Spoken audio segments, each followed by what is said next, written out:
السلام علیکم ورحمۃ اللہ وبرکاتہ۔ اللہ تعالیٰ کے بابرکت نام سے سبق کا آغاز کریں گے، جو بہت مہربان ہے، بہت رحم کرنے والا ہے۔ اللہ ہم سب پر اپنی رحمت و برکت و نور کی بارش فرما دے۔ قرآن کے صحیح مفہوم کو ہمیں سمجھنے کی توفیق عطا فرما دے اور اس پر اخلاص کے ساتھ ہمیں عمل کرنے کی توفیق عطا فرما دے۔ ہم سورہ نبا کو سمجھ رہے تھے اور آیت نمبر 30 پر پہنچے تھے۔ جب آیت نمبر 30 کو پڑھتے ہیں تو یہاں اللہ رب العزت ڈرنے والوں کے لیے کامیابی کی خوشخبری دے رہے ہیں۔ اللہ فرماتے ہیں کہ اللہ سے ڈرنے والوں کے لیے بے شک کامیابی ہے، متقین کے لیے ہمیشہ کی کامیابی، ہمیشہ کی کامیابی، کیونکہ جنت اور دوزخ دائمی زندگی ہے، تو متقین کے لیے ہمیشہ ہمیشہ کی کامیابی ہوگی۔ پچھلی آیتوں میں ہم نے سیکھا تھا، سمجھا تھا کہ جو قیامت کا انکار کر رہے ہیں وہ سرکش اور باغی لوگ، ان کے اللہ رب العزت نے احوال اور انجام کو بیان فرمایا تھا۔ اب آیت نمبر 31 سے متقین کے بارے میں بات کر رہے ہیں اللہ رب العزت، ان کے بارے میں فرما رہے ہیں کہ ان کی کامیابی کیسی ہوگی، یعنی سرکش اور باقی لوگوں کا انجام کیا ہوگا۔ اور اب آگے فرما دیا کہ جو فرما بردار ہیں، جو مان کے چلنے والے ہیں، جو رب چاہی زندگی گزار کر اس دنیا سے اس دنیا میں آئے ہیں، ان بندوں کا ذکر ہے۔ وہ جو رب چاہی زندگی جنہوں نے گزاری، وہ جنہوں نے اللہ کے حکموں کے مطابق چلے اور دنیا میں اللہ سے ڈر کر، اللہ کی ناراضگی کے ڈر سے، اللہ کی نافرمانی اور برے کاموں سے بچتے رہے، اب ان لوگوں کا ذکر ہے۔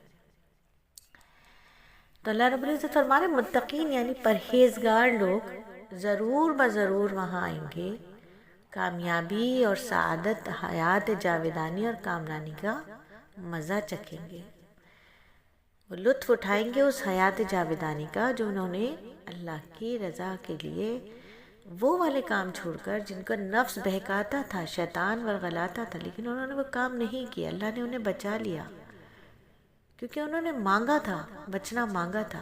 اللہ سے مانگیں گے تو اللہ بچا لیں گے، تو یہ زندگی ان کو ملی ہے۔ اللہ فرماتے ہیں کہ اس میں کوئی شبہ نہیں ہے، متقی قرآن کی ایک اصطلاح ہے۔ دیکھیں متقی کیا ہے، متقی قرآن کی ایک اصطلاح ہے نا، تقوی اختیار کیا، جو ڈر گیا۔ کس چیز سے ڈر گیا؟ اللہ کی ناراضگی سے ڈر گیا۔ قرآن کی اصطلاح ہے قرآن کی کہ وہ جو ڈر گیا، وہ جو نافرمانی سے بچتا رہا، وہ جو اللہ کی ناراضگی سے ڈرتا ہے، وہ جو اللہ کی ناراضگی سے ڈرتا ہے کہ اللہ ناراض نہ ہو جائے، وہ متقی کہلاتا ہے۔ تو اسلام جو ہے وہ انسان کے اندر اپنی سب سے بڑی خوبی پیدا کرنا چاہتا ہے، اور سب سے بڑی خوبی کیا ہے؟ تقوی۔ تو یہاں دعا کرنی ہے کہ اللہ مجھے اور آپ کو تقوی عطا فرما دے، ہمیں اللہ کی ناراضگی کا ڈر ہو جائے، بس اللہ ناراض نہ ہو جائے۔ اللہ ناراض ہو گئے تو پھر تو دنیا آخرت سب خراب ہو جائے گی۔ اللہ کی رضا کی فکر ہو، یہ کام مجھے اللہ راضی ہے میرے اس کام سے تو میں کر لوں، اگر اس کام میں مجھے ذرا سا بھی شائبہ ہے کہ اللہ ناراض ہو جائیں گے، بس پھر میں اس کام کو چھوڑ دوں۔ اس میں ذرا سا بھی شبہ آ رہا ہے کہ اللہ ناراض ہو جائیں گے تو پھر میں اس کام کو چھوڑ دوں۔ تمام کاموں میں، تمام باتوں میں، تمام سوچ و فکر میں ایک ہی فکر کہ ایسا کوئی کام مجھ سے نہ ہو جائے، ایسی کوئی بات مجھ سے نہ ہو جائے، ایسی کوئی حرکت مجھ سے نہ ہو جائے جو اللہ کی مرضی کے خلاف ہو۔ اللہ کی مرضی کے خلاف کام ہوا تو سمجھے وہ زندگی تو ناکام ہو گئی۔ اللہ کی رضا کے لیے کام ہوا، اللہ کی رضا والا کام ہوا، بس یہ کامیابی ہے۔ تو رب چاہی زندگی گزاریں گے تو انشاءاللہ من چاہی جنت حاصل ہو جائے گی۔ تو اللہ کی رضا کے ساتھ زندگی کو گزارنا، یہی اصل کامیابی ہے، یہی اصل معراج ہے، یہی اصل ہے۔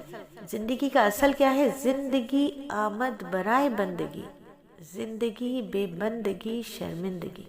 تو اب آیت نمبر 31 سے کامیاب لوگوں کے ساتھ کیا معاملات ہوں گے ان کا بیان فرمایا جا رہا ہے۔